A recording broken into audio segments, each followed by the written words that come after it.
dapat lang po at nakita naman po natin yung justification ng denial. Maganda po, very rational, may basehan kung bakit. Inisa-isa ho yung mga naging basehan kung bakit dinenay, lalo na yung pagiging flight risk.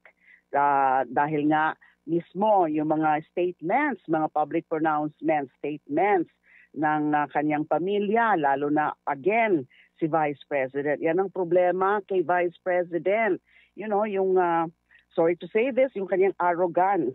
Kasi you know, imagine yung sinabi niya na she's willing, she was actually instigating yung kanilang mga supporters na mag-break out sila.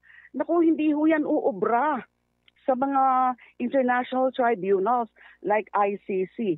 Kung ganyang mga kadramahan, kung ganyang mga kayabangan, kung ganyang mga arrogance, acts of arrogance, ay nabebenta o bumubenta sa kanilang mga supporters dito sa Pilipinas, hindi po yan bebenta sa mga huwes sa ICC, sa mga prosecutors sa ICC. Ang ICC po, tumitingin lang po yan sa ebidensya.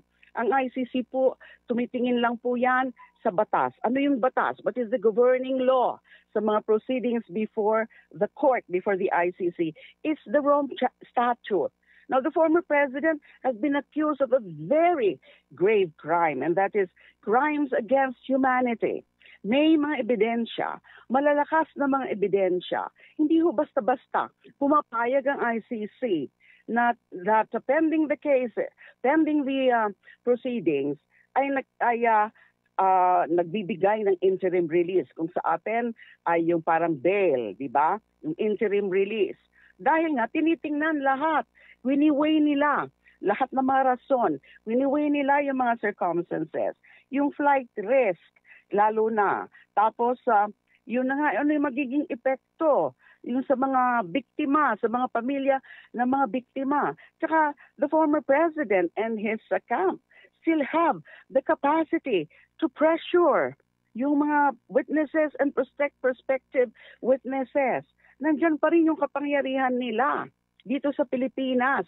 Malakas pa rin ang puwersa nila. So, lahat yan tiningnan ng ICC. Kaya, may basehan.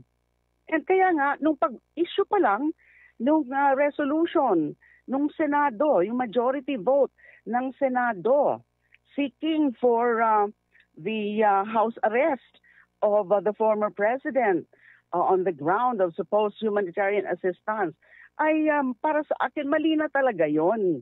Unang-una, wala namang basehan yon na house arrest, na maayos naman ang kondisyon niya doon, humanitarian assistance, na again, maayos ang kondisyon niya doon. Tapos yung ganyan, naisip ba nila yan?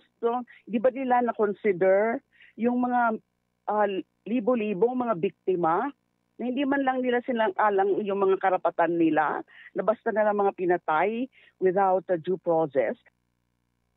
Rights. They keep on invoking now those things, human rights and humanitarian assistance. Pero noon, naisip ba nila lahat yon? So and then, yun na nga, hindi naman talaga papakinggan ng ICC. Kasi wala na sa atin yon, lalo nang nag-withdraw ng Pilipinas. At sino ang nag-withdraw? Yung dating Pangulo. So wala na tayong parang, wala na rin tayong any moral standing and even legal standing to ask for anything from ICC. Kasi in the first place, hindi na tayo member state ng ICC. So that to me was a wrong move. That to me was simply political posturing, was simply a political move na hindi nga nakatulong, parang nakasama pa nga, parang napabilis pa nga dun sa aksyon ng ICC in rejecting the request for interim release.